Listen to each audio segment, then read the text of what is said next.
بسم اللہ الرحمن الرحیم۔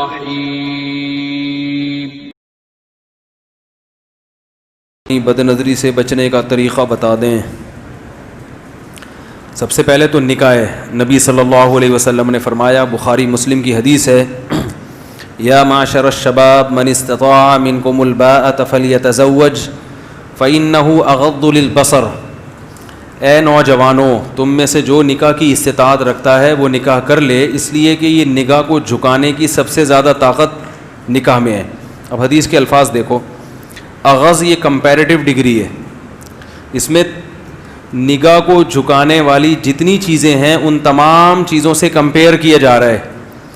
نگاہ کو جھکایا جاتا ہے جب انسان تبلیغ میں وقت لگاتا ہے تو بھی نگاہ جھکنے کی صلاحیت پیدا ہوتی ہے، اہل اللہ کے بیانات سنتا ہے تو بھی نگاہ جھکنے کی صلاحیت، اللہ کا خوف، محاسبہ، مراقبہ، یہ تمام ایسی چیزیں ہیں جن سے انسان میں نگاہ کو جھکانے کی صلاحیت پیدا ہوتی ہے۔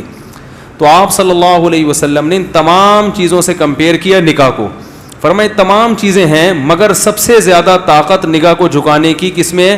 شادی میں، نکاح میں۔ یہ حدیث ہے، اغض کمپیئر کیا جا رہا ہے، جیسے نا گڈ بیٹر بیسٹ، بیٹر کا مطلب بیٹر دین فلاں فلاں فلاں، تو تمام چیزوں کو ایک طرف ان سے زیادہ۔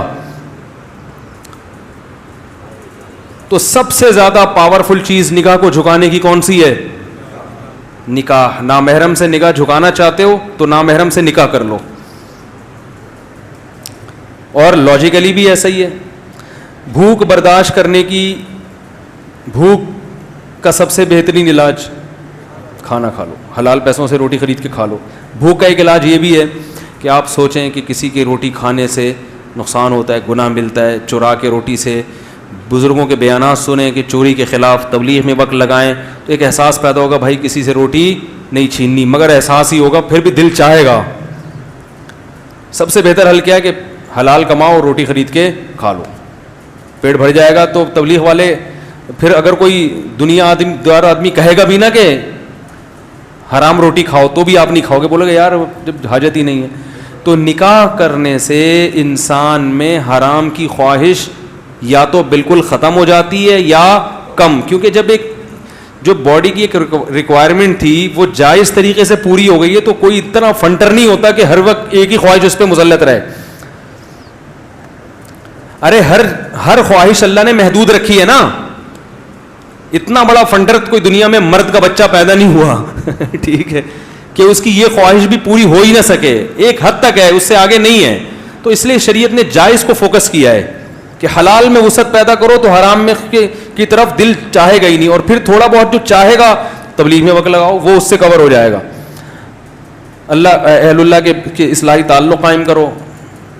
ہم فوکس کرتے ہیں اصلاحی تعلق کو زیادہ، نتیجہ یہ نکلتا ہے کہ بہت سے لوگ خانقاہ میں جاتے ہیں، کھانا پینا وہی چل رہا ہے، انڈے پراٹھے، لیکن ان کو بزرگ کے بیانات کا ذرہ بھی فائدہ نہیں ہوتا، کیونکہ باڈی اسی طرح مانگتی رہتی ہے۔ پھر نتیجہ کیا نکلتا ہے؟ کچھ وقت صبر کرتے ہیں، پھر جب ان کی بریکیں فیل ہوتی ہیں تو وہ ایسا بدماش بن کے دکھاتے ہیں جو عام آدمی بھی نہیں ہوتا۔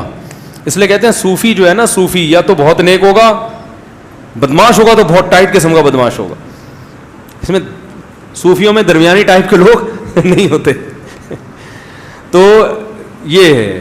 اور اگر نکاح کی طاقت نہیں ہے، طاقت نہ ہونے کا مطلب کیا ہے؟ نکاح کی طاقت کہ کوئی رشتہ دینے کے لیے تیار ہی نہیں ہے، مل ہی نہیں رہا، تو پھر یہ نہیں ہے کہ پیسے نہیں ہیں، پیسے ہیں اور رشتہ نہیں مل رہا تو بھی نکاح کی طاقت نہیں ہے۔ پیسے نہیں ہے اور رشتہ مل گیا، لڑکی آپ کی غربت میں آپ کے ساتھ رہنے کے لیے تیار ہو گئی تو طاقت ہے نکاح کی، کیونکہ نبی نے ایسے صحابی کا نکاح کرایا جن کے پاس ایک لنگوٹی کے سوا کچھ بھی نہیں تھا، ان سے زیادہ غریب تو دنیا میں کوئی گزرا نہیں، لیکن ان کی بیوی راضی ہو گئی تھی کہ چلو اسی غربت میں آپ کے پاس فاقے ہیں تو میں بھی فاقے برداشت کر لوں گی۔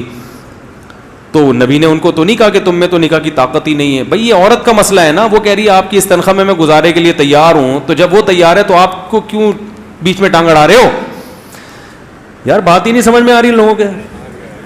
بھائی دیکھو لوگ پتہ ہے کیا کرتے ہیں، اب آپ نے کہیں نکاح کا پیغام بھیجا، لوگ کہتے ہیں تمہاری تنخواہ 10,000 میں تم شادی کر رہے ہو، تمہیں شرم نہیں آ رہی؟ تو بھائی وہ ریجیکٹ کرے لڑکی کے 10,000 والا مجھے نہیں چاہیے، کیونکہ میں 10,000 میں گزارا نہیں کر سکتی. یہ اس کا رائٹ ہے. اگر وہ 10,000 میں ایگری ہے تو پھر اس کا مطلب وہ جب خود راضی ہے تو آپ کو کیوں تکلیف ہو رہی ہے؟ اب آپ یہ کہہ سکتے ہیں کہ وہ کیوں راضی ہوگی؟ 10,000 میں کون راضی ہوتا ہے؟ بھائی ہو سکتا ہے اس کے ابا کی تنخواہ 5,000 ہو, اس کو پتا ہے کہ میں 5,000 میں جب پاپے کھا رہی ہوں اور کبھی پاپے بھی نہیں ملتے, یہ 10 والا اس سے تو بہرحال بہتر ہے. تو غریب آدمی شادی کرے گا. اسلام میں کہیں بھی غریب کو نہ 1 سے روکا اللہ نے, نہ 4 سے روکا ہے.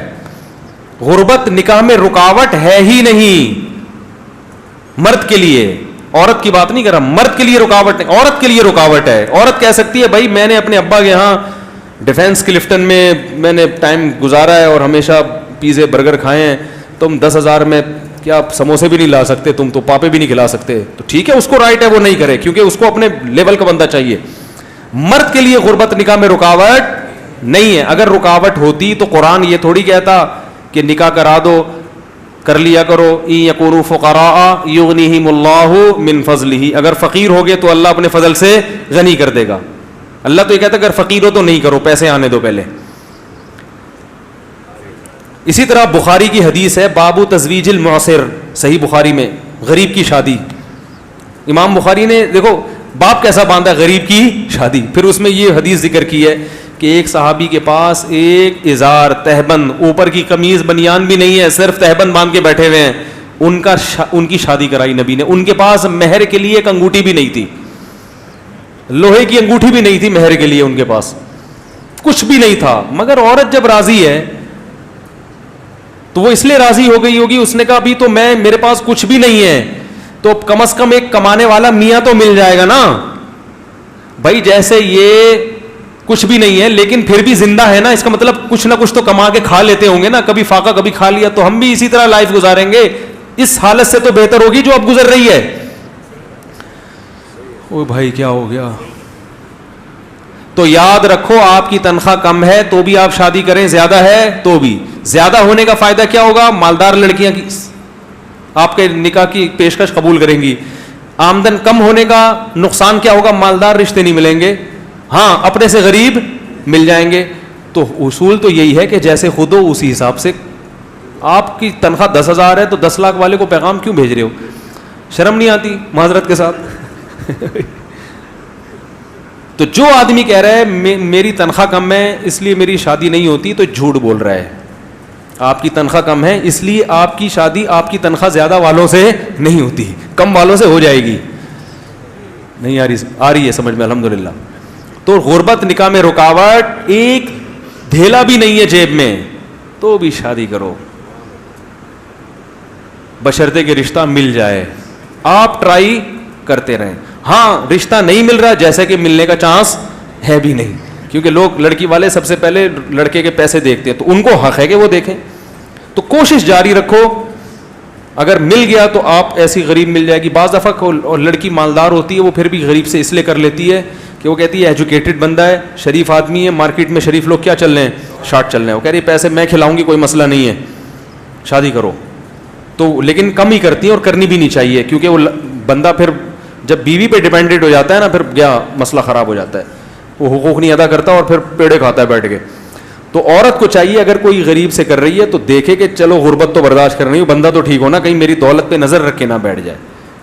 تو اگر اس کو یہ اطمینان, جیسے حضرت خدیجہ مالدار تھی, پیسہ تھا, محمد صلی اللہ علیہ وسلم مسکین تھے, مگر حضرت خدیجہ نے پھر بھی نبی سے کی, ان کو پتا تھا کہ لالچی معاذ اللہ نہیں ہے, تو کر لی. ان کا بھائی شریف آدمی ہونا چاہیے, ایماندار ہونا چاہیے, تو انہوں نے کر لی اور نبی نے بھی کر لی.